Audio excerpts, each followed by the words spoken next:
Bom dia, gente. Vim com essa tarefa de falar de 2 papéis, né? Um deles, eu sou Elisângela, coordenadora pedagógica da EMF João Domingues Sampaio. Esse é meu 6º ano nessa EMF. Sou coordenadora de Fundamental 2 há 10 anos na rede. E assumi esse outro papel aí de pesquisadora. Então, eu trouxe um pedacinho hoje da pesquisa do curso de mestrado profissional, chamado Formação de Formadores, que eu acabei de defender aqui na PUC, São Paulo. Esse curso é voltado exatamente para coordenadores pedagógicos, e esse especificamente foi fruto do convênio da gestão anterior, na gestão Haddad, com a PUC, oferecendo 40 bolsas de estudos só para coordenadores pedagógicos da rede municipal. Então, lugares de fala.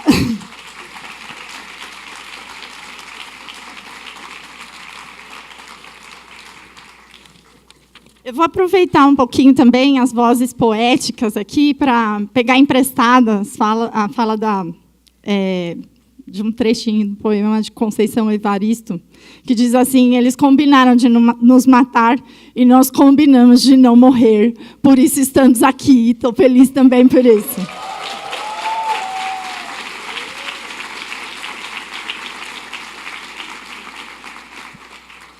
A minha orientadora foi a Laurisete Ferragut Passos. Ela é referência na área de educação matemática. Fiquei bem preocupada quando soube disso. Mas lá na PUC ainda não existem profissionais referência em diversidade e relações étnico-raciais. Esse tema lá foi um tema considerado inovador no mestrado profissional. Né? Poucas pessoas estão falando de diversidade em termos de mestrado e doutorado em algumas universidades. Mas isso vai mudar. Então, o objetivo geral da pesquisa era investigar se houve ou não ressonâncias na prática docente a partir da formação realizada na escola, que foi o locus de pesquisa no ano de 2015. Então, o PEA era chamado Relações Étnico-Raciais. Então, eu queria investigar um pouquinho, e aí é difícil ser pesquisador da própria prática, mas o mestrado profissional propicia isso. Então, eu assumi essa tarefa difícil de pesquisar se o PEA que eu estava propondo deu certo, promoveu ressonâncias ou não. E aí a Laurisete me perguntou: nossa, mas você é corajosa, porque 3 anos depois você investigar isso, e se não houve? Você está preparada para essa descoberta? Então, é claro que a gente nunca está, né? Mas, na frente dela, eu falei: claro, professor, estou preparada, tenho que me afastar do papel de coordenadora, agora sou pesquisadora. Então, encarei, e vamos ver o que deu.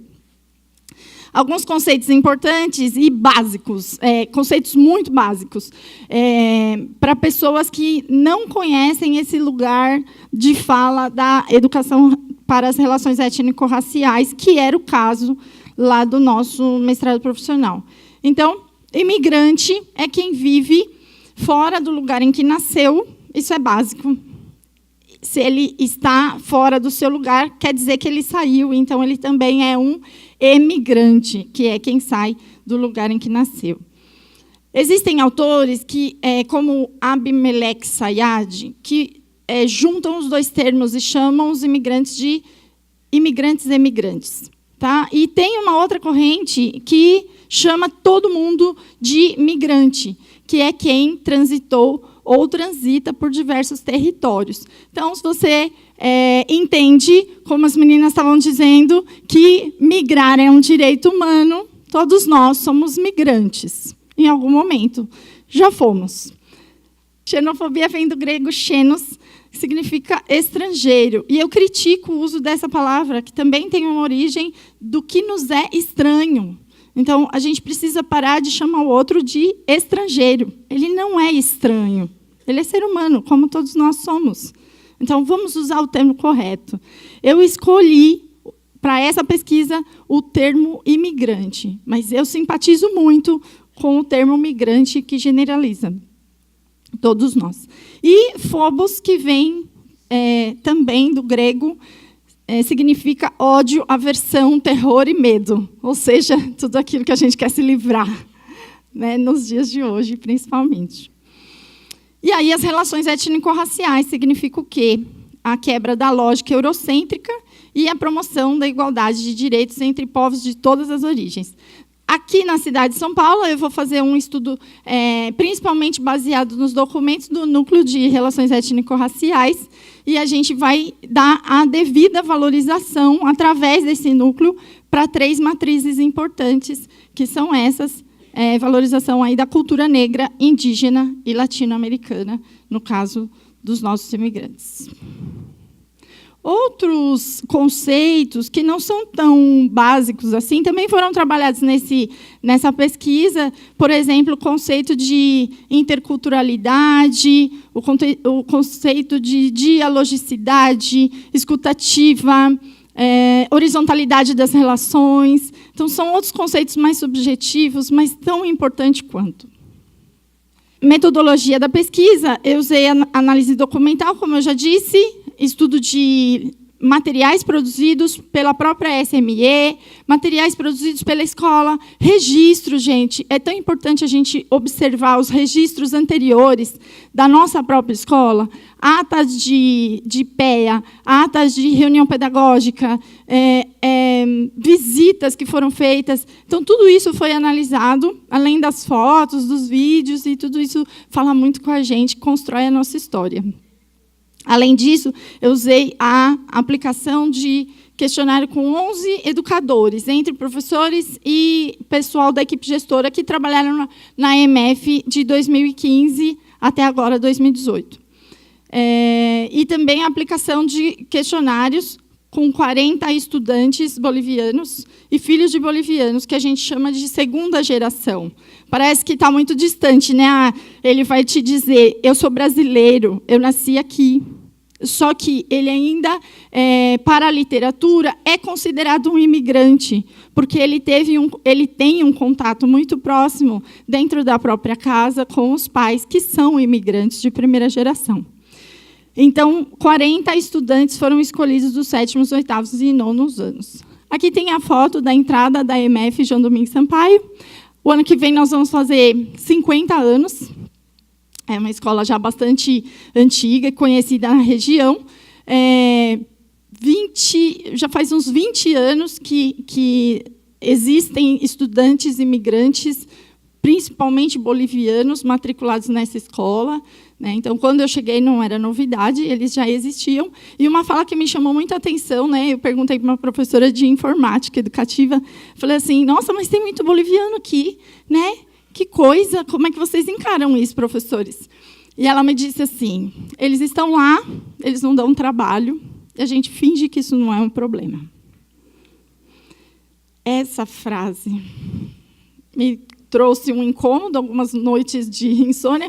Eu fiquei pensando: que problema que é esse? Primeiro, a ingenuidade, porque era meu primeiro contato com estudantes imigrantes, e aí eu falei: que problema será que é esse? Preciso investigar, preciso conhecer.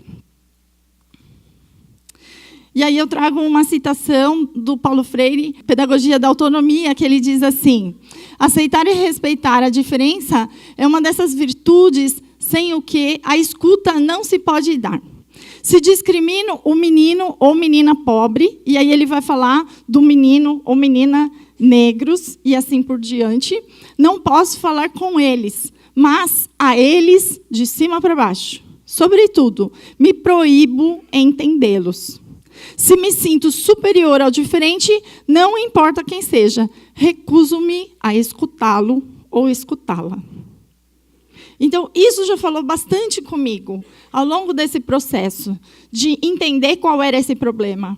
Então, existe ainda uma sensação, muitas vezes, de superioridade na parte de alguns educadores, de entenderem que não precisam compreendê-los, que quem precisa ser compreendido é o professor que fala. Então, como é que a gente traz isso para mais perto? Como é que a gente estabelece essa relação mais horizontalizada? E como é que a gente faz a escuta se tornar ativa?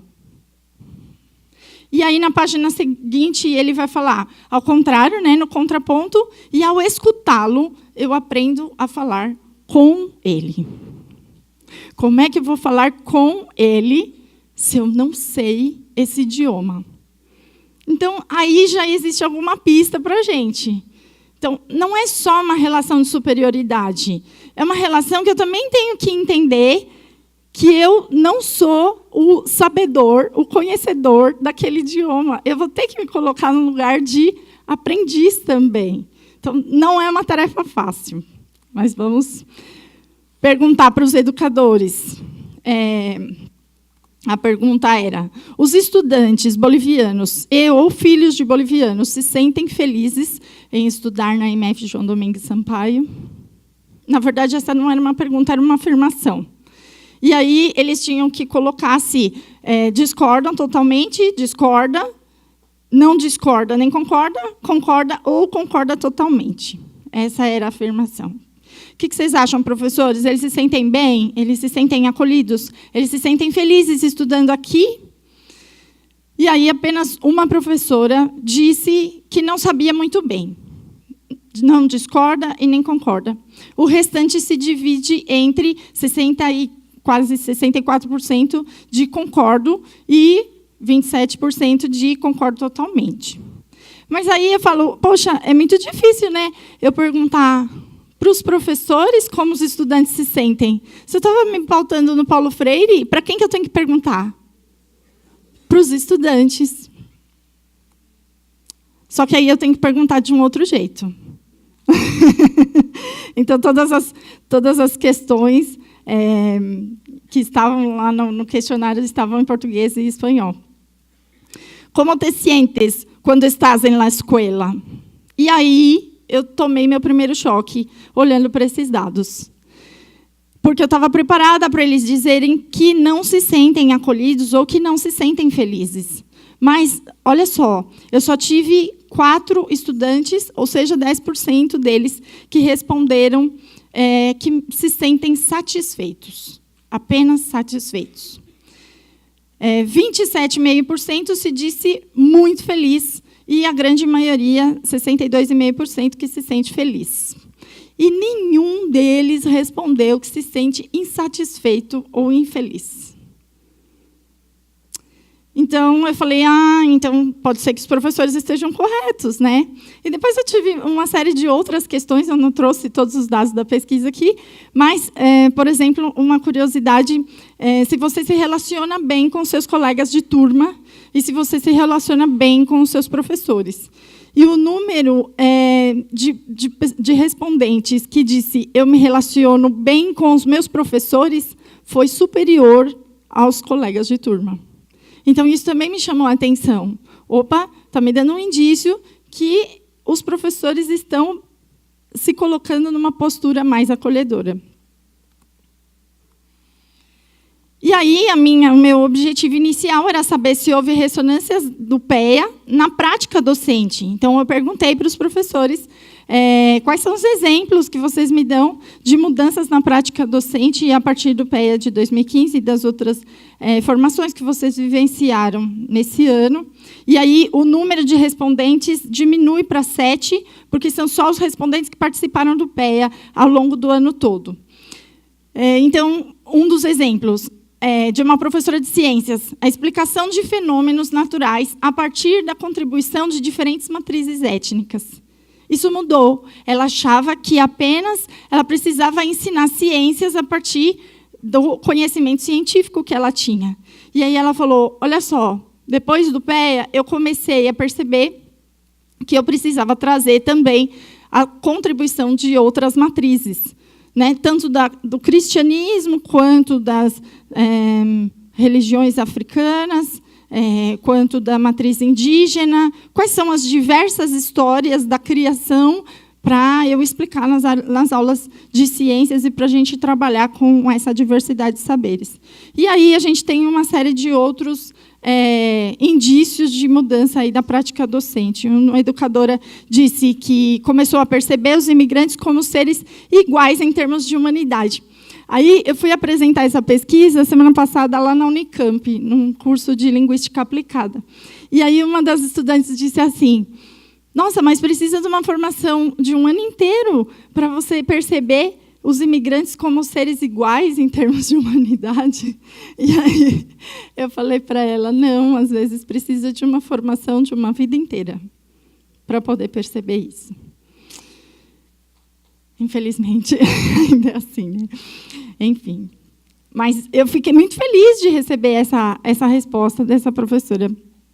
E, entre outros respondentes, né? Mudou o nível de escuta, o nível de ação. Uma das professoras percebeu e começou a aplicar, era uma professora de educação física, a prática de jogos e brincadeiras de origem africana e indígena, porque o PEA de relações étnico-raciais, para essa pesquisa, eu selecionei só a parte que dizia respeito à valorização da imigração latino-americana, mas o PEA inteiro falava sobre a valorização da negritude e da cultura indígena.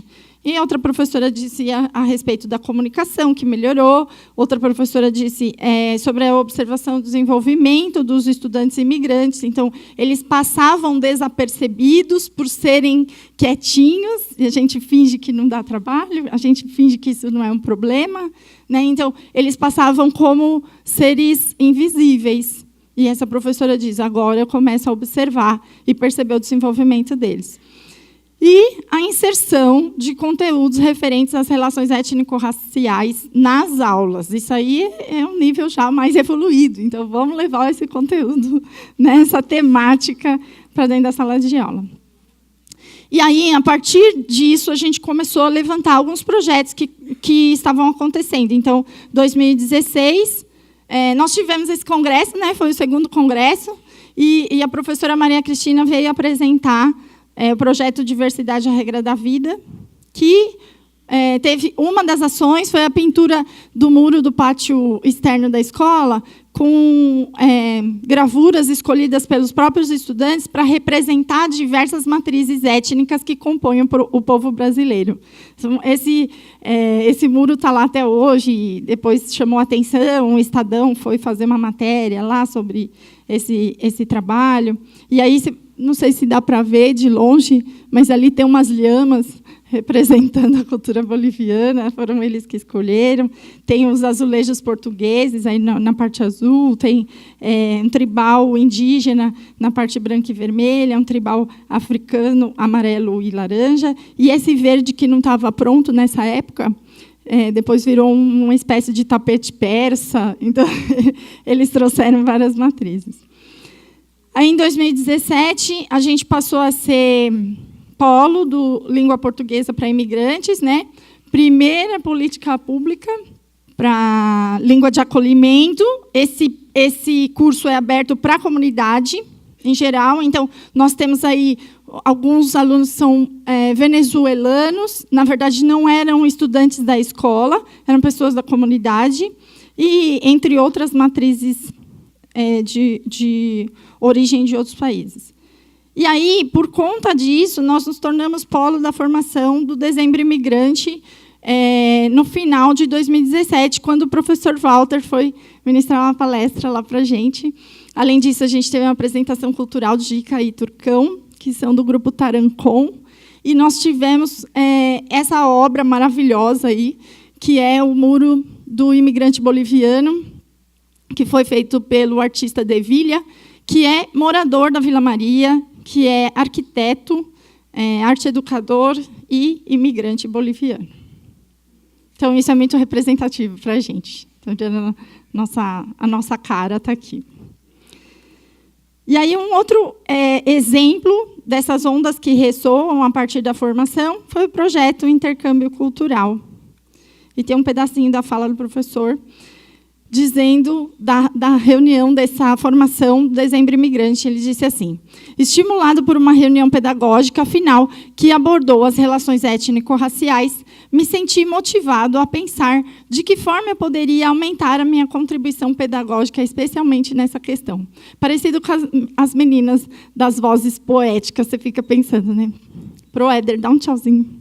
Ele está ali. Como pesquisadora, eu tenho que colocar aqui o trecho do Educador 11, mas é o professor Éder que está aqui. Professor de Educação Física e que tinham conhecimento básico de língua espanhola. E aí ele começou a desenvolver um projeto de valorização da língua espanhola na escola. Então, esses livros que vocês estão vendo aí foram doações, são livros de literatura infanto-juvenil, infantil, livros em espanhol. Então, para que os estudantes pudessem ter acesso, eles precisavam de um estudante que era o orientador na língua espanhola, fluente na língua espanhola, a gente tem vários.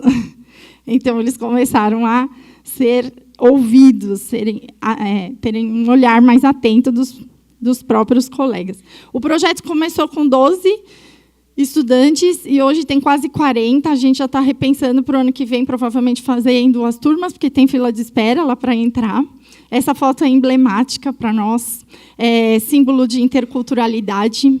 Então, tem uma estudante, a Raquelzinha, que está fazendo uma entrevista com a Yellen, que é bilíngue, e a Yellen está ensinando para a Raquelzinha algumas palavras em espanhol. Aqui nós temos o nosso jornal mural, El Mundo Hispanohablante, que fica lá no meio do pátio, e são os estudantes do projeto Intercâmbio que alimentam e trazem essa valorização da língua espanhola. E também essa estante, né, que é a nossa livraria espanhola, que também só conta com doações, mas os livros estão disponíveis. O Libro Libre, Agarra, Lê e Devolve. Então, todos os estudantes podem ter acesso, ir lá e pegar emprestado e trazer de volta, e eles trazem mesmo. Os pequenos também ficam super animados, e a gente vai recebendo doações e vai ampliando esse acervo. Aqui eu tenho um videozinho. Axel y Kaique a tocar zampoña. ¿Listos? Ahora. Ahora vai.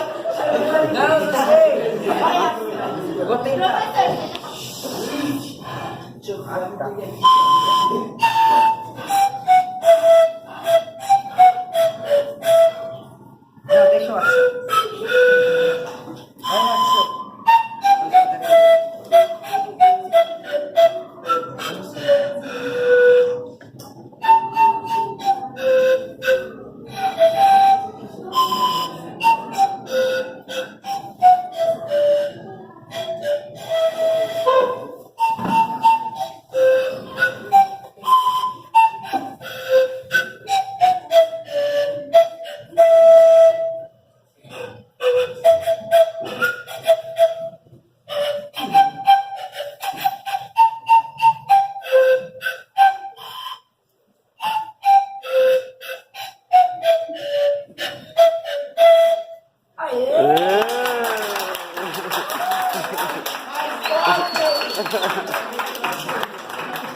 Esse dia eu estava apresentando os dados da pesquisa para os estudantes do projeto Intercâmbio, que eu falei, não faz muito sentido eu apresentar lá na PUC e não apresentar para vocês antes, né? E aí eu pedi para que cada um deles levasse um objeto que fosse representativo da cultura. E aí o Axel se dispôs a tocar. O Axel é argentino, filho de bolivianos, e aí, depois, uns dias depois, eu fui devolver a zamponha, né, esse instrumento para ele. Axel, a zamponha que você me emprestou. E aí ele disse assim, não é minha, não. Eu peguei de um colega da outra sala, que ele não sabia tocar. Eu falei, ele estava tão envolvido com o instrumento que parecia que era dele. Mas eu trouxe essa música para a gente pensar nas ondas sonoras, né?